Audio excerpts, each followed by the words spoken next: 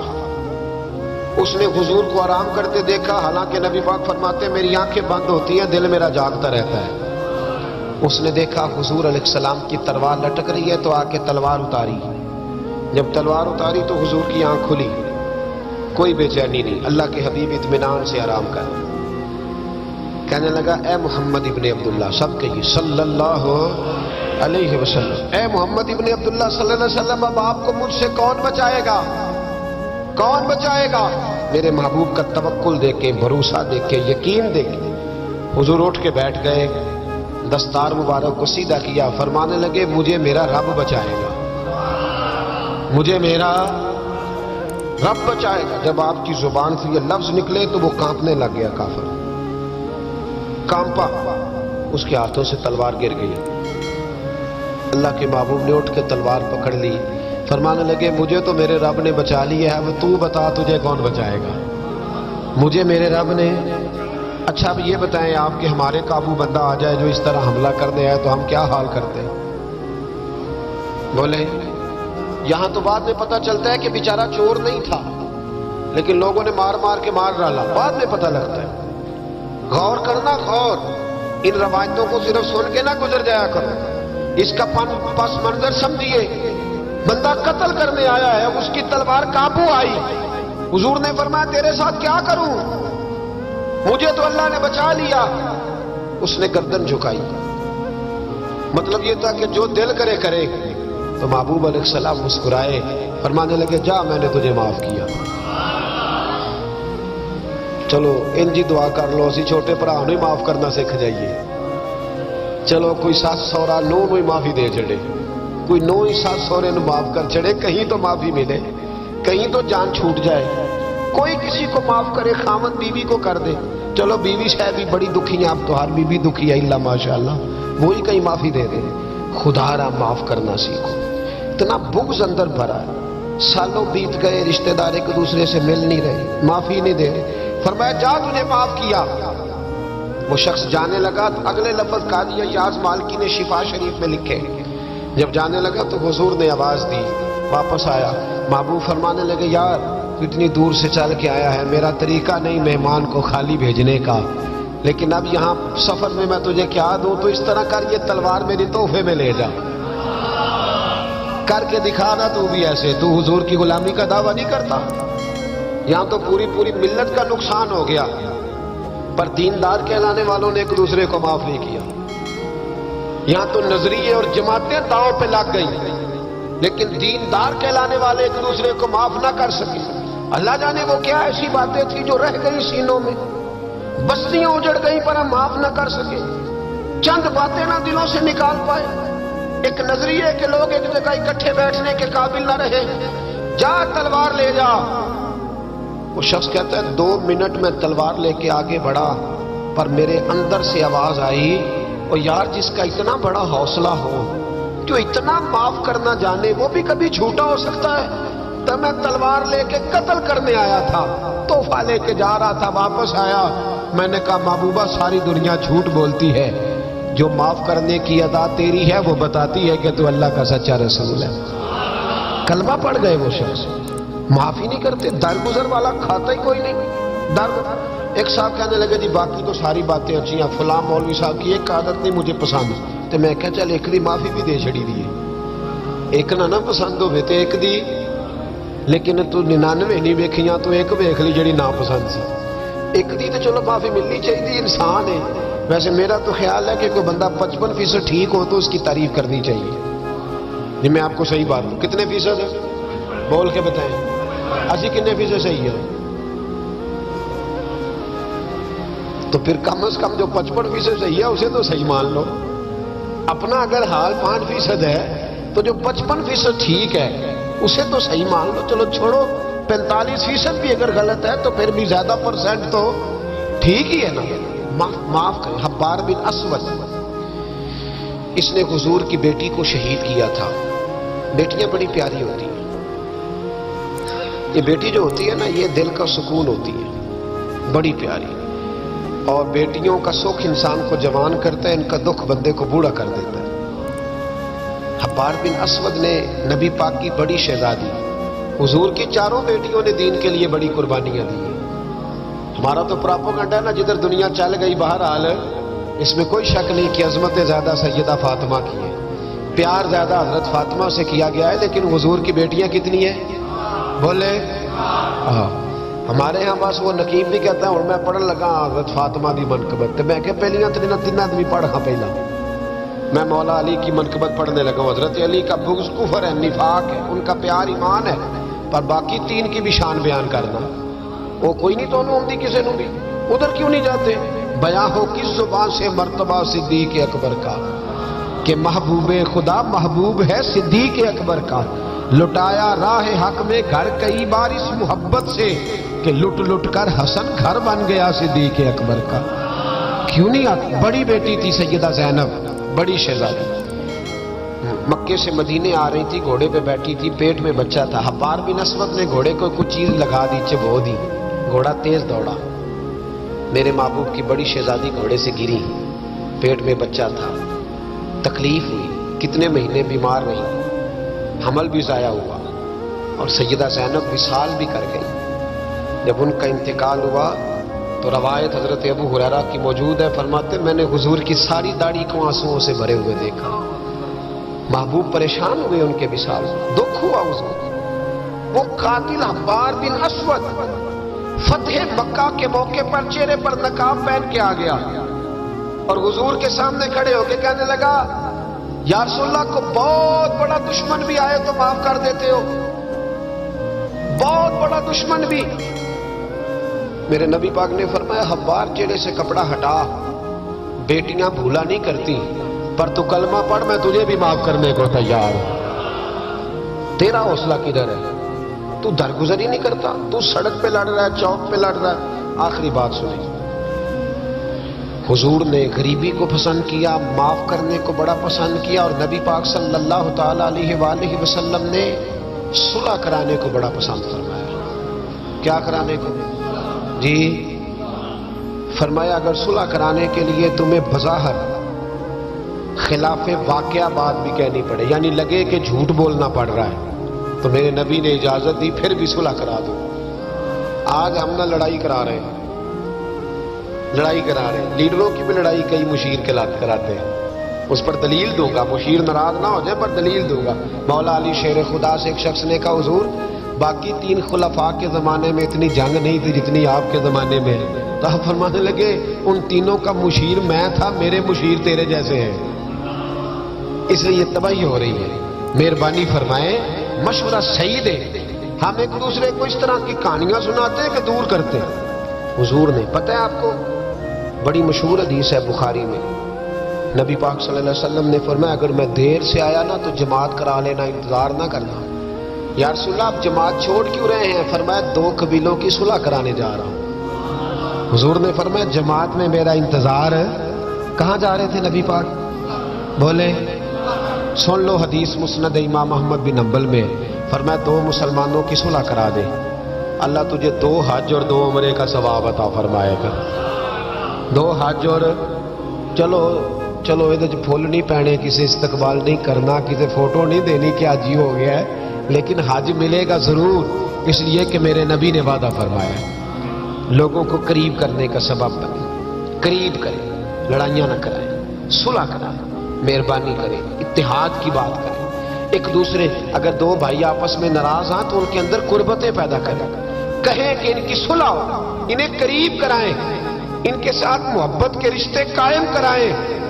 ہم لڑائی کرا کے لوگوں کو اپنے ساتھ سیٹ رکھنا چاہتے ہیں. کبھی سنتے نہیں آپ کہ مدینے سے جو لوگ آئے اور جو مکے سے جو لوگ مدینے آئے اور جو مدینے میں رہ کے حضور نے بھائی بھائی بنا دیے. فرمایا بھائی بھائی بن جاؤ. حضور نے ایسے رشتے قائم کیے کہ وہ ساری زندگی قائم رہے. تو لوگوں کو لڑانے کا سبب کیوں بنتا ہے؟ لوگوں کو ملائیں، یہ حضور کی پسند ہے. 3 باتیں میں نے عرض کی ہیں. غریبی نبی پاک کی پسند ہے، معاف کرنا حضور کی، صلح کرانا نبی پاک کی. ان تینوں حضور کی سنتوں پر عمل کریں. ملے گا کیا؟ اللہ ہمیں اپنا محبوب بنا لے. جب ہم یہ کام کریں گے تو پھر رب ہم سے محبت فرمائے گا۔ انسان کی زندگی نفع بخش اس وقت ہوتی ہے جب وہ اللہ تعالیٰ کے احکامات پر عمل کرتا ہے۔ خوبصورت آدمی، پڑھا لکھا آدمی، سمجھدار آدمی، زمیندار آدمی، جائیداد والا، وہ کامیاب اس وقت ہوتا ہے جب وہ اللہ رسول کی بارگاہ میں مقبول ہوتا ہے جل شانہ و صلی اللہ تعالی علیہ وسلم۔ اپنا اپنا معیار ہر انسان نے بنایا ہوتا ہے کامیابی کا۔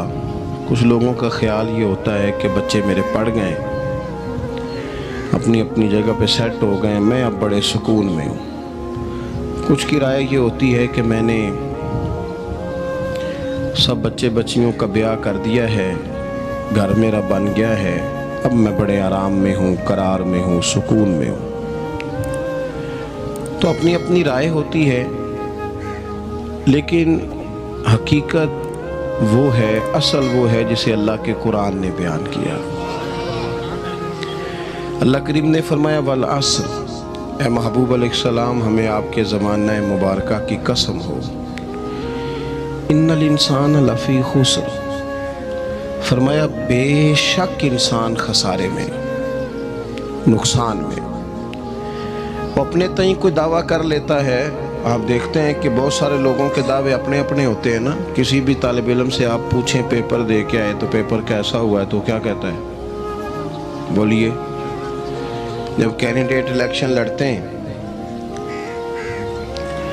تو رات کو جب وہ سوتے ہیں تو سارے جیت کے ہی سوتے ہیں، ان کو سب یہی کہتے ہیں کہ لوگ سارے تیرے ساتھ ہی ہیں۔ حالات، یہ جتنے بادشاہ حکمران ہوتے ہیں ان کے بگڑنے کی بنیادی وجہ ہوتی ہے کہ یہ خوش فہمیوں میں مبتلا ہوتے ہیں۔ ہم میں سے بھی ڈھیر سارے لوگ ہیں جو خوش فہمیوں میں مبتلا ہیں۔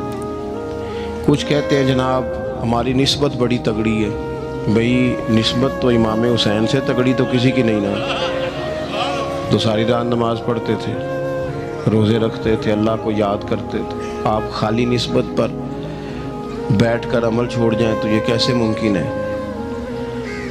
تو اپنے اپنے تئیں لوگوں نے معیار کامیابی کے قائم کر لیے ہیں۔ اللہ فرماتا ہے کہ محبوب مجھے قسم ہو زمانے کی، انسان نقصان میں۔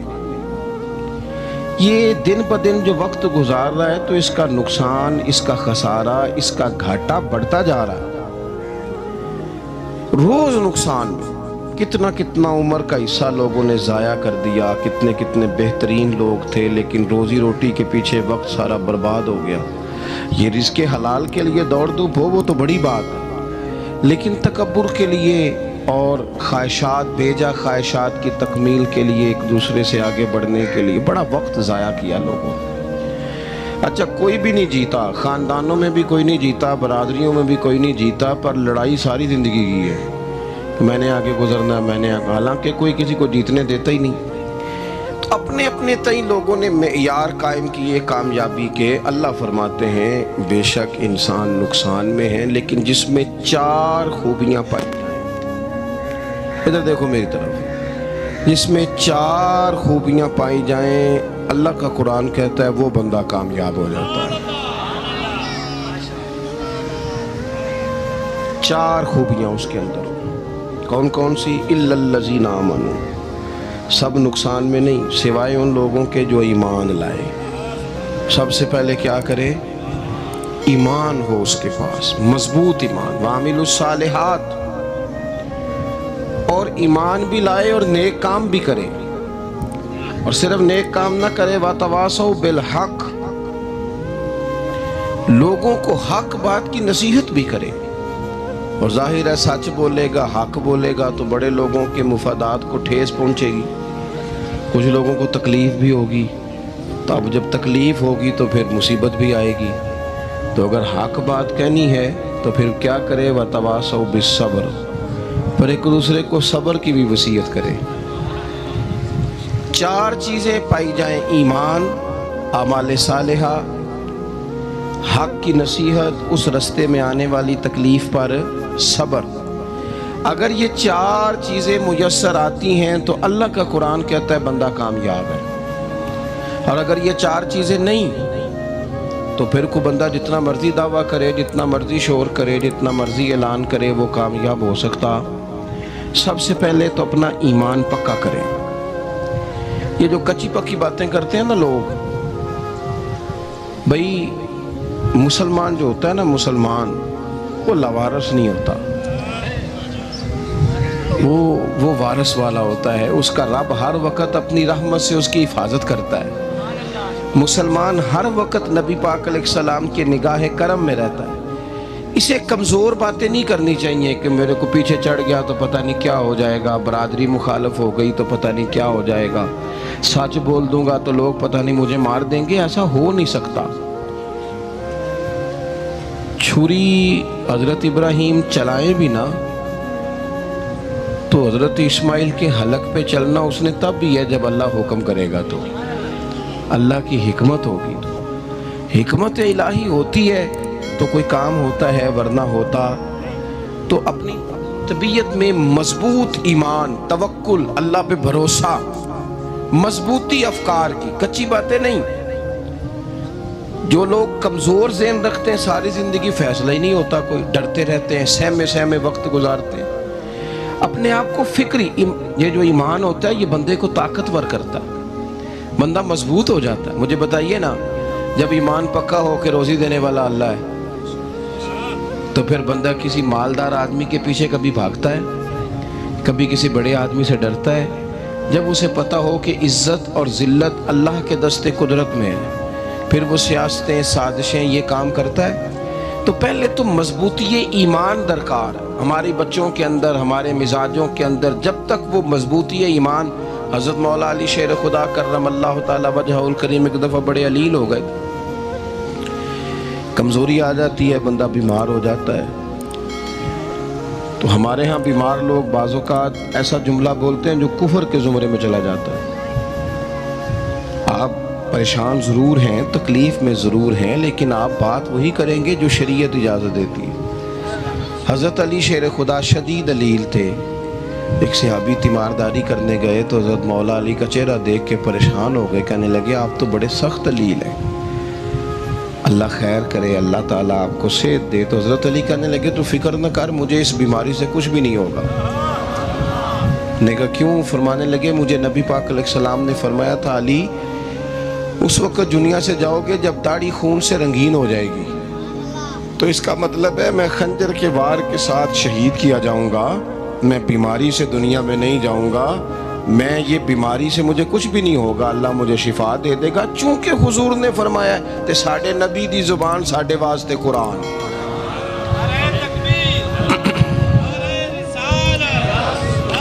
تو سب سے پہلے تو اپنے ایمان کے اندر، توکل کے اندر مضبوطی پیدا کریں۔ مسلمان دیکھو نا، نماز پڑھنے سے روزی میں برکت ہوتی ہے کہ نہیں؟ ویسے جو چوپ ہیں ان کی بھی ہوتی ہے کہ نہیں؟ نماز پڑھنے سے روزی میں برکت ہے۔ تو پھر اس کا مطلب یہ ہے کہ جب ٹائم آئے نا نماز کا تو گاہک جتنے مرضی کھڑے ہوں پھر دکان بند کرنی چاہیے، پھر نماز پڑھنی چاہیے، کیونکہ روزی تو اللہ نے دینی ہے، گاہکوں نے تو دینی۔ تو سب سے پہلے ضروری ہے مضبوطی ایمان۔ میری طرف دیکھیں جی، آپ ویڈیو ضرور بنائیں پر میری طرف بھی تو دیکھیں نا جی، اللہ آپ کو خوش رکھے۔ موبائل اللہ تو مہنگے دے وے پر ساری دیڑی یہ کام تری نہ کرنا۔ آپ بنائیں ضرور، میں ویڈیو بنانے سے منع نہیں کرتا، سارے بنائیں بے شک، پر دیکھیں میری طرف، میری بات پر غور کریں۔ دوستو، مضبوطی ایمان، توکل، اللہ کی ذات پر بھروسہ۔ آپ کبھی میدان کربلا کا پورا نقشہ اپنے سامنے رکھیں نا، پورا نقشہ۔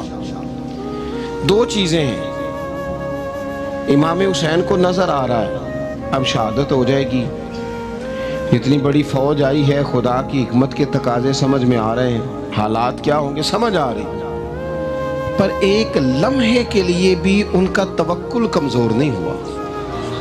اپنے رب پر جو مضبوط بھروسہ ہے، مضبوط۔ سیدہ طیبہ طاہرہ حضرت فاطمہ الزہرا رضی اللہ تعالیٰ عنہا اونٹ کے بالوں کی بنی ہوئی چادر اوڑھ کر چکی پیس رہی تھی۔ یہاں بیویاں بڑا روتی ہیں، غریبی بڑی ہے، بڑی غریبی ہے. حالانکہ اب کون بندہ پیوند والے کپڑے پہنتا ہے جی، دور ہی گزر گیا.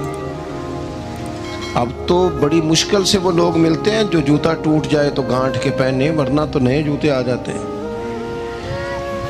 حضرت سیدہ پاک اونٹ کے بالوں کی بنی ہوئی چادر اوڑھ کے چکی پیس رہی تھی. نبی پاک صلی اللہ علیہ وسلم نے دیکھا، آنکھوں میں آنسو ضرور آئے، پر محبوب نے فرمایا فاطمہ دنیا میں تھوڑی سی تکلیف برداشت کرو، قیامت کی ساری عزت اللہ آپ کو ہی عطا فرمائے گا. تو توکل کی مضبوطی، اللہ کی ذات پر بھروسہ، اپنے رب کریم کے ساتھ امیدوں کا وابستہ کرنا، اس سے مضبوطی آئے. دوسرا فرمایا وَعَمِلُوا الصَّالِحَاتِ، بہترین عمل کیا جائے زندگی میں، نیک اعمال کیے جائے، وقت ضائع نہ کیا جائے. ہر وقت کوئی نہ کوئی کام بندہ کرتا رہے. یہاں بہت سارے لوگ ہیں جن کو لوگ نیک کہنا شروع کر دیتے ہیں نا، وہ سمجھ لیتے ہیں شاید ہم سچی مچی نیک ہیں. لوگ جو کہتے ہیں حضرت صاحب قبلہ، پیر صاحب قبلہ، میں یہ طالب علموں کو، دوستوں کو، بلکہ اپنے آپ کو بھی کئی دفعہ کہتا رہتا ہوں، اپنے آپ کو سمجھاتا ہوں کہ یہ لوگ تجھے کہہ رہے ہیں حضرت صاحب، یہ تو رات کو تو اپنے آپ سے پوچھنا، اپنے رب سے پوچھ. کبھی موقع ملے تو اپنی گریبان میں جھانک، غور کر کے تیری کیفیت کیا ہے. تنہائی میں تیرا دل اللہ سے جڑتا ہے کہ نہیں؟ عبادت میں دل لگتا ہے کہ نہیں؟ خدا کا خوف دل میں رہتا ہے کہ نہیں؟ غریب کی محبت، عزیزوں قربت والوں کا احساس طبیعت میں موجود رہتا ہے کہ نہیں؟ ویسے تو میرا مطلب ہے، لوگ کہہ دیتے ہیں حاجی صاحب آپ بڑے سخی ہیں، تو اس سے تو نہیں نا بندے نے سخی ہونا.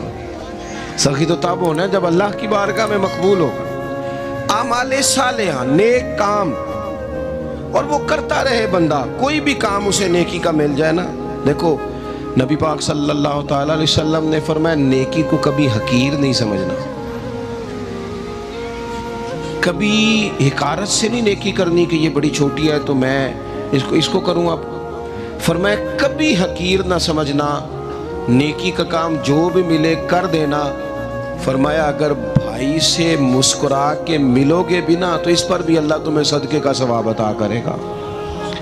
ہم تو اس دین سے کے ماننے والے ہیں جو کہتا ہے تو گلی سے روڑا اٹھا دے، کانٹا اٹھا دے، کسی کی تکلیف دور کر دے، کسی اس پر گنجائش کر دے، کسی کے لیے آسانی کر دے. جو بھی خیر کا کام میسر آئے پورے دن میں اسے چھوڑے نہیں. صبح گھر سے نکلیں، وہ ایک صحابی تھے، غالباً تابعی تھے، تو بازار جاتے اپنے غلام کے ساتھ تو سارا بازار گھوم کے واپس آ گئے. خادم نے کہا جناب کو نہ کوئی خریدا نہ کچھ بیچا. تو آپ سارا بازار گھوم کے آ گئے. فرمانے لگے تیرا کیا خیال ہے؟ میں نے کچھ بھی نہیں کیا. کہا جناب پھر کیا کیا ہے؟ فرمانے لگے تم نے دیکھا جو بندہ بھی گزرا ہے میں نے اس کو کہا السلام علیکم. تو کتنی کو نیکیاں میں جمع کر کے آ گیا ہوں. کوئی خیر جو میسر آئے. ہم سمجھتے ہیں کہ شاید کوئی کروڑ کو روپیہ ہوگا تو پوری مسجد بناؤں گا تو پھر میں نے نیکی کر دی. شاید جناب میں، حالانکہ یہ چھوٹے چھوٹے کام ہیں نا، چھوٹے چھوٹے کام، ان کی تو زیادہ ضرورت ہوتی ہے، ان کی تو زیادہ حاجت ہوتی ہے. کوئی آپ رستے میں گزر رہے ہیں تو نیچے کوئی کھڈا بنا ہوا ہے تو اس پر ہم کیا کرتے ہیں؟ گاڑی میں بیٹھ کے تبصرہ کرتے ہیں اے روڈ کھورے کدوں بننا ہے. بھئی یہ کھڈا ہے نا تو آپ نیچے اترے نا، تو آپ دھابڑا لیں نا، کئی پکڑے نا، یہ تو 5 منٹ کا کام ہے، یہاں آسانی کر دیں نا، آپ اس میں گنجائش کر دیں. حضور سید عالم علیہ السلام نے فرمایا، امام راضی نے حدیث لکھی ہے، قیامت کے دن ایک بندے کو اللہ معاف کرے گا تو مالک وہ بندہ عرض کرے گا یا اللہ میں تو بڑا گناہگار ہوں، کس وجہ سے معافی ہوئی؟ فرمایا رات کے وقت تو گزر رہا تھا، تیرے پیر سے روڑا ٹکرایا تھا، تو نے اٹھایا ادھر ادھر دیکھ کے کہ کوئی اللہ کے کسی بندے کو تکلیف نہ ہو جائے. کہ مالک کو وہ تو میں نے زمانہ بیت گیا، کوئی اتنی بڑی بات بھی نہیں سمجھی. تو رب کریم نے فرمایا تو رات کے اندھیروں میں بھی میرے بندوں کا خیال رکھتا تھا تو میں تیرا خیال نہ کروں؟ کوئی عمل ہمارے ہاں لوگ کوئی کام نہیں کرتے، بالکل نہیں، کوئی کام نہیں. نہ بڑے نہ چھوٹے نہ سمجھدار نہ ان پڑھ، کچھ بھی نہیں. نشستن گفتن برخاستن، بیٹھو راج کے گپے مارو، تبصرے کرو فلانا کچھ نہیں کر رہا، فلانا کچھ نہیں کر رہا، اس کے بعد اٹھ کے چلے جاؤ. کچھ کریں. وَعَمِلُوا الصَّالِحَاتِ، نیکیاں جمع کریں زندگی میں، خزانہ بنائیں، خزانہ. اپنی ڈیوٹیاں اپنی ذمہ داریاں پوری کریں. ہر وقت کام، ہر وقت ذمہ داری، ہر وقت ڈیوٹی. دیکھیں نا امام حسن اور حسین، ان کی آپ کبھی زندگی کا مطالعہ کریں. فرض نماز کے علاوہ 100 رکعت نماز نفل روز پڑھنی ہے. پتہ کرنا ہے غریب کہاں کہاں ہیں، ان کا خیال رکھنا ہے. اور نیرے پیسے نہیں دینے. ہمارے لوگ غریبوں کو پیسے ضرور دیتے ہیں، عزت نہیں دیتے. ان کو 4 پیسے کی مدد ضرور کر دیتے ہیں، پر عزت نفس کا خیال نہیں رکھتے. امام زین العابدین رضی اللہ تعالیٰ عنہ فرماتے ہیں، گزر رہے تھے، آپ دیکھیں نا امام غزالی حدیث لائے ہیں کہ بندہ اور کچھ نہ کرے، کسی مومن کا دل راضی کر دے تو اللہ 60 سال کی نفلی عبادت کا ثواب عطا کرتا ہے.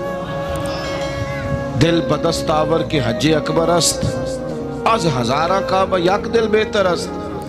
کسی کا دل خوش کر دینا، اس کو راحت دے دینا، اس کو قرار دے دینا، اس کے لیے کوئی ایسا سامان کر دینا کہ بندہ مطمئن ہو جائے، سکون ہو جائے.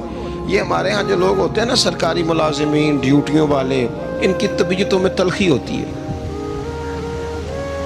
یہ اگر صرف پیار کرنے لگ جائے نا، سے وابستہ لوگ میرے احباب میں سے ہیں، تو میں ان سے کہتا ہوں کہ شفا تو اللہ نے دینی ہے، چلو تم دعائی تو آج کے دیا کرو نا. تم آنے والے کی بات تو توجہ سے سنو. وہ بیچارہ اپنی بات، ہمارے ایک بزرگ تھے تو تعویذ لکھا کرتے تھے، بڑے عالم تھے. مجھے کچھ تھوڑی سی نا میرے دل میں ان کے بارے میں خفگی رہتی تھی کہ آپ اتنے بڑے عالم ہیں، آپ کتاب لکھیں، آپ تعویذ لکھ رہے ہیں، اور پھر لوگوں نے کمائی کرنی ہوتی ہے، آپ تو مفت دیتے ہیں سارا کچھ.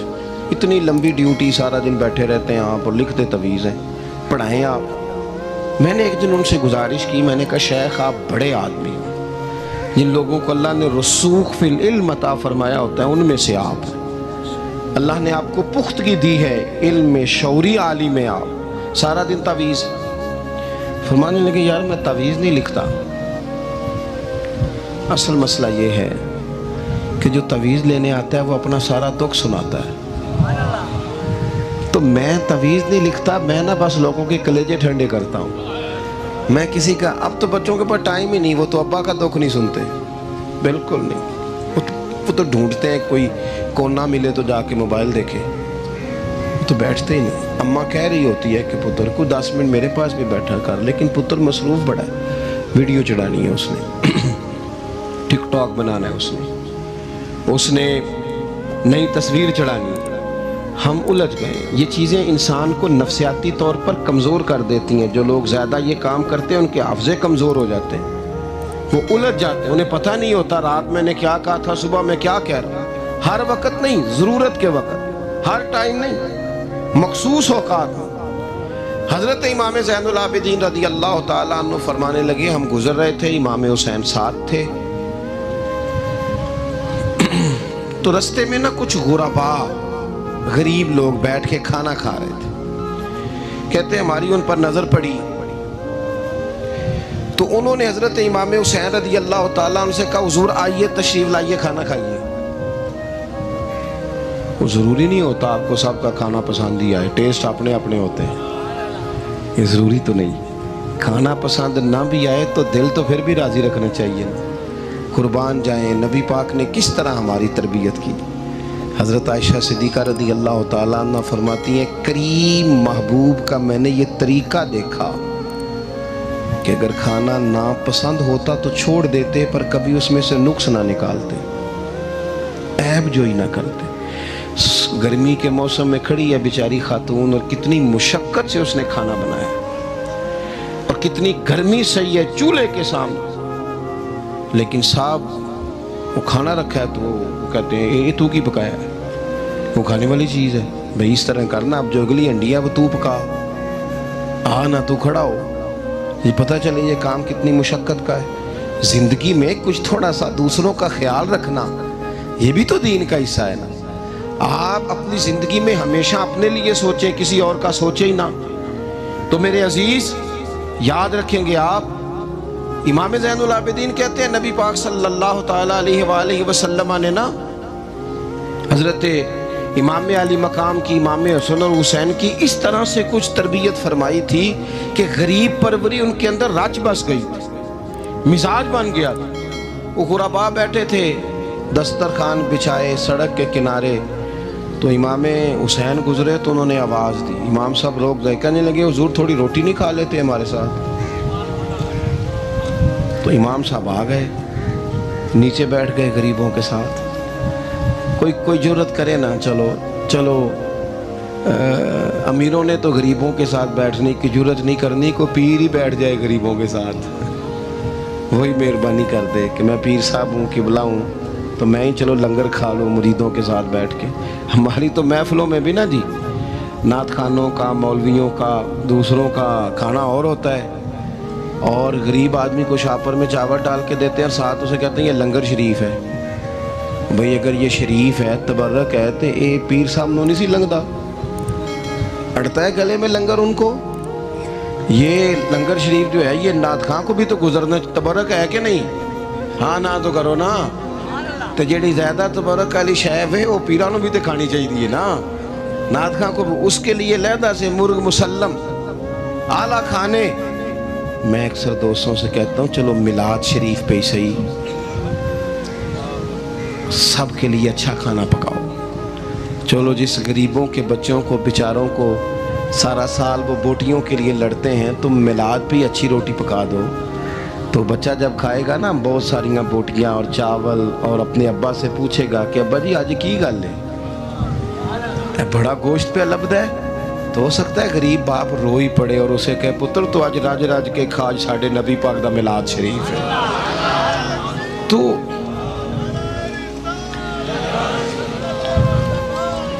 امام حسین رضی اللہ تعالیٰ عنہ نا آ کے غریبوں کے بیچ بیٹھ گئے زمین پہ،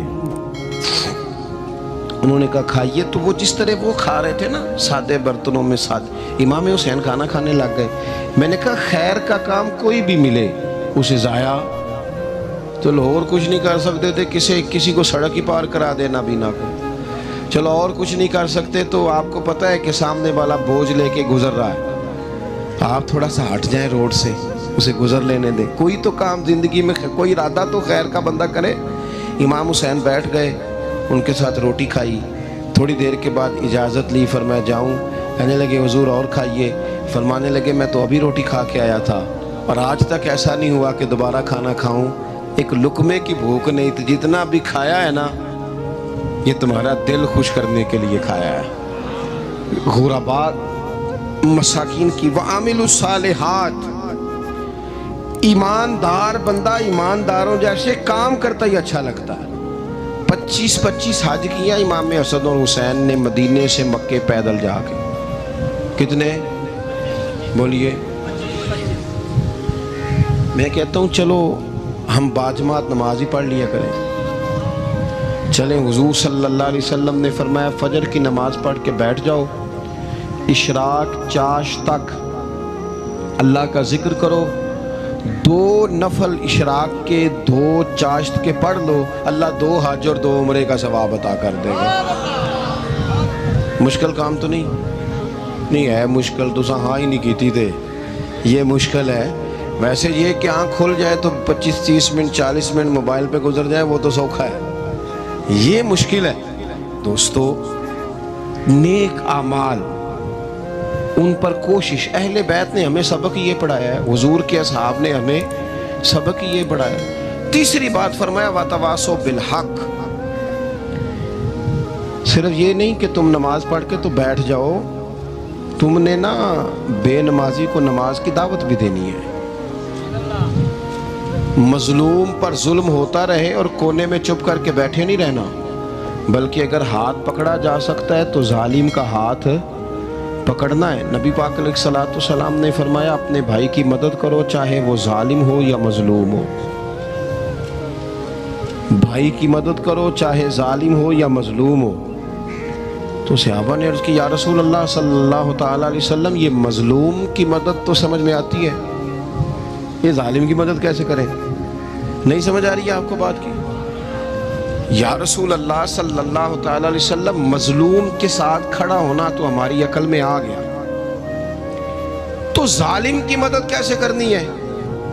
تو نبی پاک صلی اللہ تعالی علیہ وسلم نے فرمایا ظالم کو ظلم کرنے سے روک دو، تم نے اس کی مدد کر دی، اسے باز کرو۔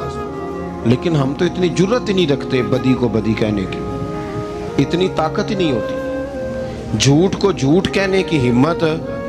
ہمارے گھر میں سارا کچھ ہو رہا ہوتا ہے، ہمیں پتہ ہوتا ہے کہ فلاں جگہ پہ ہمارا قبیلہ ہماری برادری غلط ہے، پر اتنی جرت کرتے ہم سچ بولتے ضرور ہیں پر دوسروں کے بارے میں، اپنے بارے میں سچ بولنے کو تیار نہیں ہوتے۔ جرت کا مظاہرہ کریں، زندگی میں حق کو حق کہنا سیکھیں، غلط کو غلط کہنا سیکھیں، جھوٹ کو جھوٹ کہیں، بدی کو بدی کہیں، سچائی کا ساتھ دیں ہمیشہ۔ ہم نے جب تک دیکھو نا ظلم ہوتا رہے، زیادتی ہوتی رہے، اپنا دروازہ اندر سے بند کر لو، پتر باہر نہ جانا، کیوں جی باہر اس پہ ظلم ہو رہا ہے، ان کے گھر آگ لگی ہے، کوئی ہمارے گھر تو نہیں نہ لگی۔ یاد رکھنا پڑوسیوں کی آگ نہ بجھاؤ گے تو اپنے گھر بھی آ جائے گی۔ اگر مظلوم کا ہاتھ نہیں پکڑو گے تو ظالم دلیر ہو جائے گا۔ اور ہمارے جتنے بھی بزرگ گزرے انہوں نے ظالموں کو ظالم کہا۔ امام احمد بن حنبل نے جیل کاٹی، امام اعظم ابو حنیفہ نے جیل کاٹی۔ آج کل لوگ کہتے ہیں مولانا صاحب آپ نے نا جناب غلط کو غلط نہیں کہنا، سیاست کی بات نہیں کرنی۔ کیوں جی؟ کس لیے نہیں کرنی؟ سیاست تو تدبیر کا نام ہے۔ بنو اسرائیل میں جتنی بھی تدبیر ہوتی تھی وہ سارے انبیاء کیا کرتے تھے۔ کیوں نہ بات کریں؟ یہ جن کرسیوں پہ آج تم نے ظالموں جابروں کو بٹھایا، یہ کرسی تو حضرت ابوبکر صدیق جیسے لوگوں کی ہے، یہ تو حضرت عمر جیسے لوگوں کی سیٹ ہے، حضرت عثمان غنی جیسے لوگوں کا کام ہے، مولا علی جیسے لوگوں کا کام ہے۔ غلط جگہوں پہ غلط لوگ بٹھا دی اور پھر جھوٹے کو جھوٹا بھی نہ کہیں، ظالم کو ظالم بھی نہ کہیں۔ ہم سے نہ رقم ہوں گے قصیدے یزید کے، کیونکہ ہم لوگ تو حسین کے سیرت نگار ہیں۔ یہ کیا بات ہوئی؟ آپ سچی بات ہی نہ کریں، کلمہ حق کہیں، ہمیشہ کھری بات کہیں، سچی، گرچہ اپنا نقصان ہو، حق کے ساتھ کھڑے ہونا سیکھیں۔ وَتَوَاصَوْا بِالْحَقِّ، ساری آسانی تھی، امام حسین کو کوئی مسئلہ نہیں تھا، آرام سے بیٹھے تھے۔ آج کتنے موجوں میں بیٹھے ہیں، پیر صاحبان، مولوی صاحبان، خطیب صاحبان، سیاستدان، وڈیرے، موج لگی ہوئی ہے، کسی کو کچھ نہیں کہنا، کچھ کہیں گے تو پھر بندے مخالفت کریں گے۔ تو امام حسین مسجد نبی میں جمعہ پڑھاتے تھے، چپ کر کے بیٹھے رہتے۔ حضور سید عالم علیہ السلام کے مزار انور کے پاس بیٹھے تھے، بیٹھے رہتے۔ لیکن امام حسین نے فرمایا ظالم حکمران بنے تو وہ قوموں کو تکلیف دیتے ہیں، وہ ملی نقصان کرتے ہیں، وہ امت کا چہرہ مہرہ بگاڑ کے رکھ دیتے ہیں، لہذا کھڑے ہونا پڑتا ہے، کلمہ حق کہنا پڑتا ہے، الہے کلمت الحق کے لیے نکلنا پڑتا ہے۔ آپ اپنی زندگی کے اندر سچی بات کرنا سیکھیں۔ الیکشن کے دن آ گئے، میرے ایک بڑے محبت والے ساتھی تھے، وہ آ گئے ووٹ کے لیے۔ ویسے بھی یہ جو بیماری ہمارے ملک میں نا جی، ہمارے ہاں حکمران بعضوں کا کہتے ہیں اوے ہو جی جمہوریت بڑی ضروری ہے۔ وہ بھی کس مصیبت کا نام ہے جمہوریت؟ اقبال تو کہتے ہیں کہ یہ وہ چیز ہے کہ جس میں پتہ ہی کوئی نہیں ہوتا پڑھے لکھے ان پڑھ کا، چھوٹے اور بڑے کا، سیانے اور بیوقوف کا۔ جمہوریت وہ طرز حکومت ہے کہ جس میں بندوں کو گنا کرتے ہیں تولا نہیں کرتے رہتے ہو ہر وقت۔ قوم کو اس کا حق ملنا چاہیے، غریب کی مدد ہونی چاہیے، انصاف ملنا چاہیے۔ باقی یہ تمہاری کہانیاں ہیں ڈکٹیٹرشپ اور جمہوریت، اور ہمیں تمہاری سمجھ بھی نہیں آتی۔ ہر ڈکٹیٹر کے ساتھ ہوتے ہو، باتیں جمہوریت کی کرتے ہو، جہاں تمہارا دل کرتا کھڑے رہتے ہو۔ ہمیں تو کوئی اس سے غرض نہیں، کام ہونا چاہیے۔ بلکہ جو لوگ قوت نافذہ رکھتے ہیں انہیں سمجھنا چاہیے کہ ملک کی بھاگ دوڑ ہمیشہ مضبوط ہاتھوں میں رہے، اور وہ اس طرح کا نظام وضع کریں، مل بیٹھیں سارے ادارے کہ غریب کی سنی جائے۔ وہ مجھے بڑی اچھی طرح یاد ہے جب وہ ایک حکومت ختم ہوئی اور جو ایک فوجی رہ کے گئے تھے 11 سال، ان کی حکومت آئی تو میں باہر نکلا تو ایک بزرگ تھے، وہ صبح صبح ناشتہ بیچا کرتے تھے ہمارے علاقے میں، چاول اور چنے بنے۔ تو میں نے ان سے کہا بزرگوں پتہ لگا کہ رات دی حکومت بدل گئی ہے. تو فرمان لگے پتر جیڑا مرضی بھی آ جائے میں تو چول بیچ کے روٹی کھانی ہے.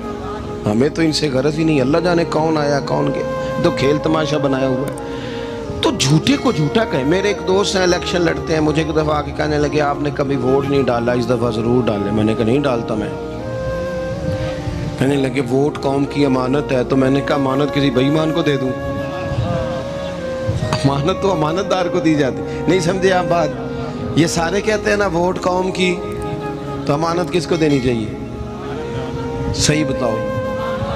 چلو ہوں تسی بولنا نہیں, بس دل وچ گل رکھنی. دل وچ دیندے ویسے امانت دارا نہیں ہونا.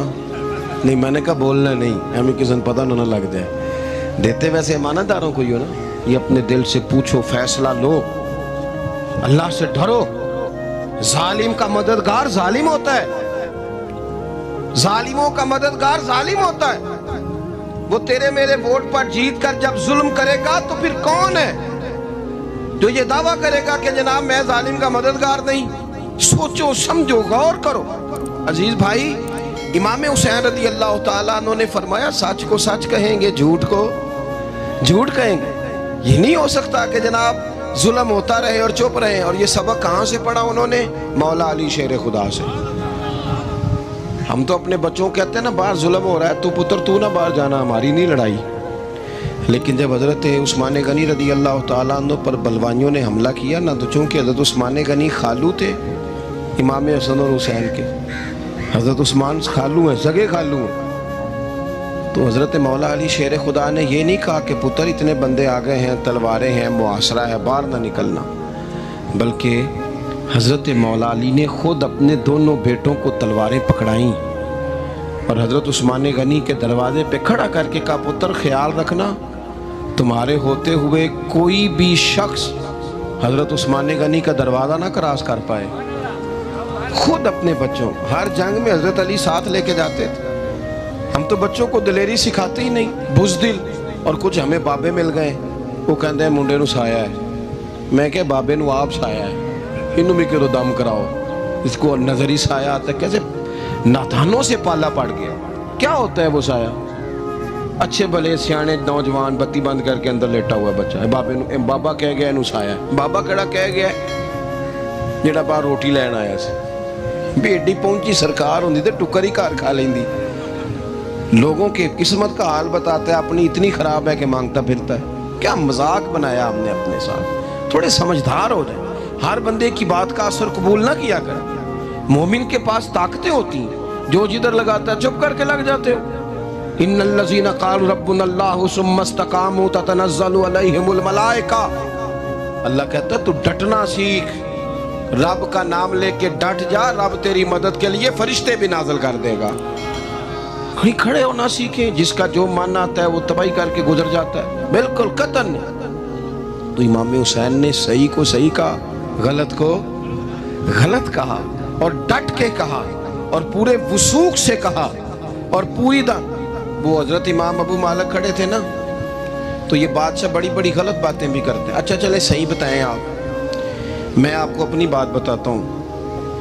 کئی دفعہ ایسے ہوتا ہے, کئی دفعہ کہ بات کوئی ہو جاتی ہے, کر لیتے ہیں, تو کوئی ساتھی توجہ دلاتا ہے کہ آپ تو بولتے بولتے یہ کہہ گئے, تو احساس ہوتا ہے ہو یار غلطی ہو گئی, ہو جاتا ہے. بڑے بڑے جو محدثین تھے, بڑے بڑے لوگ, انہوں نے کہا یار ہماری یہ رائے تھی, پھر اس کے بعد ہمیں یہ پتہ چل گیا, اب ہماری رائے بدل گئی ہے. اس کو رجوع کرنا کہتے ہیں. بڑے بڑے لوگوں نے کر لیا. لیکن ہماری سیاسی جماعتوں کا حال یہ ہے کہ ان کے کسی کارکن سے پوچھے نا تمہارے لیڈر نے کبھی غلطی کی ہے, کیوں کیا نے, کیوں معاذ اللہ یہ فرشتے کیا ہیں, یہ غلطی نہیں کر سکتے. اگر بڑے بڑے لوگ کہتے ہیں یار یہاں ہم بھول گئے تھے, حتیٰ کہ صحابہ کرام علیہم رضوان اپنی رائے سے رجوع کرتے, یہاں کیا حال ہو گیا, کس چکر میں ہم پڑ گئے. جماعتوں کو بت نہ بناؤ, وہ جماعتیں رہنے دو, اگرچہ بت ہیں جماعت کی آستینوں میں, پر مجھے حکم ازاں لا الہ الا اللہ. تو سچ کو سچ, جھوٹ کو جھوٹ. حضرت امام ابو مالک کھڑے تھے تو ہارون رشید بادشاہ تھا. کچھ بڑے خوش آمدی لوگ ہوتے ہیں, نہیں جی نہیں سرکار آپ کی تو کیا بات ہے, کیوں جی اتنی تعریفیں کیوں کر رہے ہو, کہتے ہیں اس نے خرچہ کیا, مسجد بنوا کے دی ہے. یہ جناب چندے دیتا ہے. وہ خدا کے بندو چندہ دینے کا مطلب یہ جو مرضی کہا جائے. حضرت امام مالک ہارون رشید کے بڑے بادشاہ کے دربار میں کھڑے تھے, کسی بڑے ہارون رشید تھا یا کوئی اور تھا, تو وہ نا مکھی بار بار بادشاہ کو تنگ کرتی. مکھی کئی دفعہ نہیں قابو آتی, 3-4 بندے بھی لگ جائیں تو نہیں قابو آتی, پکڑی نہیں جاتی مکھی جو ہوئی. مکھی بڑا تنگ کر رہی تھی تو اس نے نا ایک غلط جملہ کہہ دیا. غلط کہنے لگا معاذ اللہ ثم معاذ اللہ, نقل کفر کفر نہ باشر. کہنے لگا امام مالک سے کیا ضرورت تھی اللہ تعالیٰ کو یہ مکھی کیوں بنائی؟ اللہ کی تخلیق پر اعتراض کر رہا ہے معاذ. اب خوش آمدی کو بندہ ہوتا تو کہتا جی وہ مسئلہ یہ ہے جی, وہ اصل بات یہ ہے جی, آپ بیٹھیں جی, ٹھنڈے دماغ سے سمجھاتا ہوں. لیکن وہ نشے میں چور ہے نا, تخت پہ بیٹھا ہے, سخت بات کر دی کہ کیوں بنائی مکھی. تو امام صاحب اٹھ کے کھڑے ہو گئے, ہاتھ میں چھڑی پکڑی تھی, زور سے زمین پہ ماری, فرمانے لگے یہ مکھی نا اللہ نے تیرے جیسے لوگوں کا غرور توڑنے کے لیے بنائی ہے کہ سنبھالی تو تم سے مکھی بھی نہیں جاتی تو دعوے بڑے کرتے ہو. یہ تیرے جیسے بندوں کا غرور توڑنے کو بنائی ہے. چپ کر گیا, کہنے لگا حضور غلطی ہو گئی تھی, آئندہ نہیں کروں گا. تو آپ جب جھوٹ کو جھوٹ کہتے ہیں اور سچ کو سچ کہتے ہیں, حق کی تعریف کرتے ہیں, باطل کو بیان کرتے ہیں, تو لوگ مخالفت کرتے ہیں. اب جب لوگ مخالفت کریں گے پھر تکلیف آئے گی. پھر تکلیفیں بڑی سونی ہوتی ہیں. جب تکلیف آئے تو رب کہتا ہے وَتَوَاصَوْا بِالصَّبْرِ, اب ایک دوسرے کو صبر کی نصیحت کرو. یہ جب دکھ آتے ہیں نا, دکھ بندے کو نرم کر دیتے ہیں, بیماری نفسانی خواہشات کو ختم کر دیتے ہیں. بیمار بندہ اس کا کسی غلطی کی طرف دھیان ہی نہیں جاتا, وہ پورا جڑ جاتا ہے اپنے رب سے, اس کے اندر سے نفسانی خواہشات ختم ہو جاتی ہیں. جب آپ دکھی ہوتے ہیں نا, پھر کوئی سجدے کا مزہ آتا ہے, پھر کوئی دعا میں لطف آتا ہے, پھر کوئی رب سے دل لگانے میں مزہ آتا ہے, پھر دل کرتا ہے کہ کوئی بندہ موجود نہ ہو, میں اکیلا ہوں مسجد میں, رج کے یاد کروں اپنے مالک کو. جب آپ صبر کرتے ہیں, قرآن پاک میں نا کم و بیش کوئی 99 کے قریب 90 سے زیادہ مرتبہ صبر کا ذکر ہے, اور محدثین نے تصریح کی ہے کہ کوئی 500 کے لگ بھگ حدیث پاک میں صبر کا ذکر ہے. حوصلے سے, صبر سے, وَتَوَاصَوْا بِالصَّبْرِ, صبر بندہ کر کے دکھائے, اس کے اندر حوصلہ ہو, دلیری ہو. ہم نہ جلد باز ہو جاتے ہیں, بعض بزرگ بھی ناراض نہ ہوں تو وہ بھی بڑے جلد باز, فٹافٹ کام ہونا چاہیے. بعض بچے بھی, بعض جناب سیانے لوگ, بڑی جلدی ہے. بندے نے روزہ رکھا ہوا نا گرمیوں کا, تو عصر کے وقت اگر وہ بڑا سوڑا پڑ جائے نا تو روزہ پھر کھل جاتا ہے. بولیے بڑی جلدی ہے جی, بڑی ٹینشن ہے جی, بڑا لگ رہا ہے, تو کھل جائے گا یہ کہنے سے. اس نے کب کھلنا ہے؟ بولیے آپ کو تکلیف ہو گئی, آپ کو خدا نہ خاصہ ڈاکٹر نے کہا چھوٹا سا آپریٹ کرنا ہے آپ کا, شام کو ٹھیک ہو جائیں گے جی, تو جلدی بڑی ہے, درد بڑی ہو رہی, جلدی کریں ڈاکٹر صاحب. تو ڈاکٹر کہتا ہے پہلے خون ٹیسٹ کرا, پھر بلڈ پریشر اپنا چیک کرا, پھر شوگر چیک کرا, پرسوں رپورٹ آئے گی, پھر شام کو لے کے آنا, پھر ٹائم دوں گا, پھر ٹائم دے گا, پھر آپریٹ کرے گا, پھر دوائیاں لکھے گا, پھر آپ کو آرام کا مشورہ دے گا, پھر 2-3 ماہ لگیں گے, پھر طبیعت پوری طرح. تو کرنا کیا پڑے گا؟ صبر. کیا کرنا پڑے گا؟ صبر. صبر زندگی میں ضروری ہے. اگر صبر نہیں تو پھر کوئی کام بھی. اپنے مزاج میں حوصلہ لائیں, حلم ہو, بردباری ہو, صبر ہو, تحمل ہو. امام علی مقام رضی اللہ تعالیٰ عنہ کو آپ دیکھ لیں, میدان کربلا پورا پڑھ لیں, آپ پوری تاریخ روایات کھنگال کے دیکھ لیں. سامنے تلواریں تھیں یزید کے لشکر کے پاس, امام کے پاس حوصلہ تھا. وہاں ظلم و جبر ہو رہا تھا, یہاں حوصلہ, حلم, بردباری, اعلیٰ ظرفی, کرم. دوستو جب صبر اور تلواریں آپس میں ٹکرائی نا, صبر اور تلواریں, تو تلواریں ہار گئیں, صبر جیت گیا. صبر ہمیشہ جیت جایا کرتا ہے. بعض اوقات تھوڑا ٹائم لگ جاتا ہے, تھوڑا سا وقت, کچھ چیزوں کی لوگوں کو فوراً سمجھ نہیں آتی، ٹائم گزرنے کے وہ کافی دیر کے بعد احساس ہوتا ہو وہ تو ٹھیک تھا احساس. لیکن آپ زندگی میں تھوڑا تحمل، تھوڑی بردباری، آپ یقین کریں ہم جب لڑائیاں کرتے ہیں نا، کسی سے بحث کرتے ہیں، کچھ ایسی باتیں کر جاتے ہیں کہ بعد میں ہمیں احساس ہوتا ہے یار زیادہ سخت بات ہو گئی، مانتے نہیں لیکن بعضوں کا خیال ہوتا ہے یار اوہو یہ نہیں کہنا چاہیے تھا، لیکن وہ بات غصے میں نکل جاتی ہے، صبر ہوتا نہیں، پھر وہ خرابی ہوتی ہے. اپنی زندگی میں صبر، یہ تھوڑی بہت جو تکلیفیں آتی ہیں نا، میں گیا ہوا تھا سندھ کے سفر پر، تو موٹر وے سے، سکھر سے موٹر وے لاہور آتا ہے، اب سفر آسان ہو گیا ہے. تو میں نے اپنے ڈرائیور سے کہا لو میاں اب سہولت ہو گئی تمہیں، اب تو سارا موٹر وے لاہور تک آسان ہو گیا. تو مجھے کہنے لگا نہیں حضرت صاحب یہ مشکل ہے. میں نے کہا جی کیوں؟ کہنے لگے نیند آنے لگ جاتی ہے. بالکل سیدھی سڑک ہے نا، اگر کوئی سپیڈ بریکر ہو، کوئی رکشے والا بھی آئے، کوئی ریڑھی والا چاچا ناراض بھی ہو کہ ویک کے نہیں چلائی جاندی، تو بندہ تھوڑا جاگتا رہتا ہے تھوڑا نا. وہ تو زندگی میں جو رکاوٹیں آتی ہیں نا، یہ تو بندے کو جگانے کے لیے آتی ہیں. ان مع العسر یسرا ان مع العسر یسرا. ایک دفعہ اگر مشکل آئے تو اللہ دو آسانیاں دیتا ہے. ہم نہ گھبرا جاتے ہیں. یہ دکھ تو بڑے پیارے ہوتے ہیں، یہ تو بڑے نفع بخش ہوتے ہیں، یہ تو فائدہ کرتے ہیں بندے کا. تکلیفیں جیسے جیسے زندگی میں آتی ہیں بندہ پالش ہوتا جاتا ہے. جیسے جیسے میں اکثر دوستوں سے کہتا ہوں کبھی مشکل آ جائے اور کوئی بندہ ساتھ نہ بندے کے چلے، نہ رشتہ دار چلے، نہ دوست چلے، نہ گلی محلہ کوئی ساتھ نہ چلے، تو ہم شکوے کرتے، حالانکہ شکوے نہیں کرنے چاہیے. اگر یہ ساتھ نہ کوئی بھی چلے تو بندے کو اکیلے لڑنے کا حوصلہ نصیب ہو جاتا ہے، اسے پھر ہمت مل جاتی ہے کہ یہ سفر میں نے اکیلے طے کرنا ہے. تو امام علی مقام کی زندگی، یہ ساری چیزیں ان کو ملاحظہ کریں گے تو چار باتیں کھل کے سامنے آئیں گی. پختگی ایمان کی، شوق اعمال صالحہ کا، بات کرنی ہے تو ہمیشہ حق کی کرنی، سامنے کوئی بھی ہو کبھی جھوٹ کا ساتھ، اور چوتھی بات یہ کہ صبر، تحمل، حوصلہ. میں نے قرآن مجید ایک جگہ سے اور تلاوت کیا تھا، وہ بھی تھوڑی سی بات آپ سے عرض کرنی ہے پھر میں بات ختم کرنے لگا ہوں. یہ جو حضور کے صحابہ اور اہل بیت ہیں نا، ان کا آپس میں بڑا گہرا رشتہ ہے، بڑا خوب پیار ہے ان کا. کچھ لوگوں کی نا دکان تب چلتی ہے جب وہ ان کا اختلاف ثابت کریں، دکانیں تب چلتی ہیں. چونکہ نبی پاک صلی اللہ علیہ وسلم نے فرمایا شیطان مایوس ہو گیا ہے، اب وہ لوگوں سے بت پرستی نہیں کرا سکے گا لیکن تمہیں لڑائے گا. ظالم ہے کہ صحابہ اور اہل بیت کو لڑا دیتے.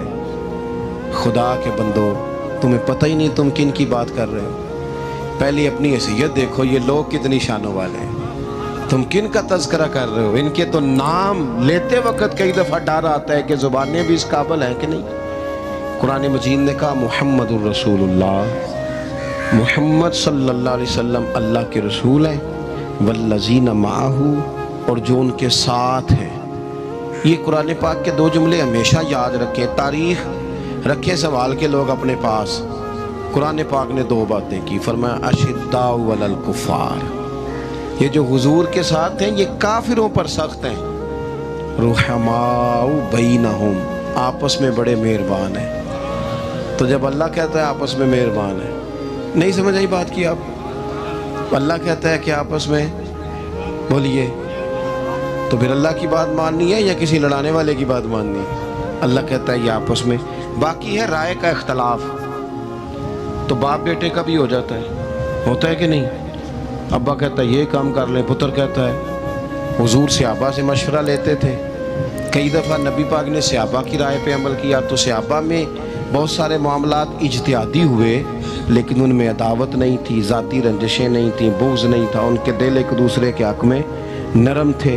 لہٰذا شرارت جلدی قبول کرتا ہے بندے کا دماغ، شرارتیں نہ قبول کریں. کوشش کریں کہ جو ان لوگوں کی تعریف کتاب و سنت میں ہمارے سامنے آتی ہے ہم صرف اسی تعریف پر عمل کریں. ایک بات صرف سن لیں اور میں اپنی بات کو سمیٹوں، آپ کو لطف آئے گا. تمام صحابہ حضور کے گرد بیٹھے تھے اور جہاں سب لوگ بیٹھے تھے وہاں جگہ ذرا کم تھی. حضرت سیدنا ابو بکر صدیق رضی اللہ تعالیٰ عنہ بالکل حضور کے ساتھ بیٹھے تھے، وہ آج بھی بالکل ہی حضور کے ساتھ ہیں۔ کیا مقدر ہے صدیق و فاروق کے، جن کے گھر رحمتوں کے خزینے میں بالکل ساتھ بیٹھے تھے۔ اچانک حضرت مولا علی شیر خدا آ گئے، کوئی سے ابھی بھی اٹھ کر جگہ دے دیتا اور سارے دینا بھی چاہ رہے تھے، لیکن حضرت مولا علی جیسے ہی آئے نا، سب سے پہلے حضرت صدیق اکبر اٹھے اور بازو تھام کے آگے جا کے بڑھ کے مولا علی کا بازو تھام کے حضور کے قریب لا کے بٹھایا، خود ذرا سائیڈ بھی ہو کے بیٹھ گئے۔ اب یہ حضور کے سامنے سارا کچھ ہو رہا ہے تو بولنا کس نے تھا؟ کسی کو ضرورت ہی نہیں ہوتی تھی محبوب کے سامنے کوئی تبصرہ کرے، کوئی کر ہی نہیں سکتا تھا، کسی کو ضرورت ہی نہیں تھی، کوئی نہ بولا، خود رسول کریم بولے اور حضور فرمانے لگ گیا، دیکھا تم نے میرے ابو بکر نے کیا کیا ہے؟ اور پھر حضور نے جملے کہے وہ یاد رکھنے والے ہیں، شیخ اسماعیل حقی نے اس کو لکھا ہے، نبی کریم فرمانے لگے عزت والا ہی کسی کو عزت دیا کرتا ہے، فضل والے لوگ ہی دوسرے کا فضل سمجھا کرتے ہیں۔ تو یہ تو صاحب عزت لوگ تھے، یہ تو ایک دوسرے کو عزتیں دیتے تھے۔ تم کون ہو جو عزتیں اتار رہے ہو؟ تم کون ہو جو اس طرح کا لہجہ اختیار کیے ہوئے ہو؟ تو ان لوگوں کا آپس میں گہرا تعلق، ربط، پیار، محبتیں، خلوص، وارفتگیاں، تو کبھی بھی کسی ایسے شخص کے چکر میں نہ آئیں جو ہمیں ان لوگوں سے لڑانے کی صحیح کرے۔ اللہ تعالیٰ کی بارگاہ میں دعا کرتا ہوں جو میں نے کہا ہے اللہ اسے قبول فرمائے، جہاں بھول گئے ہیں اللہ درگزر کرے۔ آخر دعوانا ان الحمدللہ۔ اگر آپ کو ہماری ویڈیو اچھی لگی ہو تو ہمارے چینل کو سبسکرائب ضرور کریں